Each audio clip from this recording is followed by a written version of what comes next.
We're going to remove the dryer on here.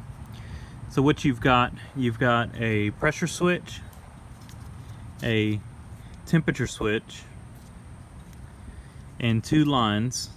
They're going to have to be undone. And then you've got a bracket right here that holds it in place. And is that it? Is there just the one bracket? Let's look at the new one.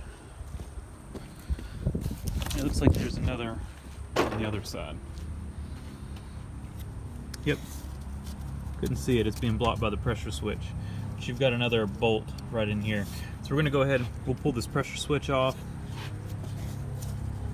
And then you can probably get these with suppliers. There is a special socket for these. I think I've got one, as long as it's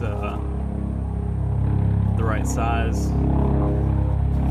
And then, of course, that as well. So we're going to go ahead and pull.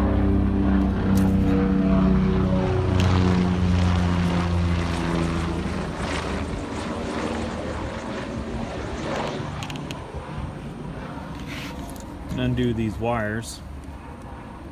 Well, I can't really do it one-handed, but I'll take these wires off and we'll get these lines off, get the pressure switch off, and get all this out of here.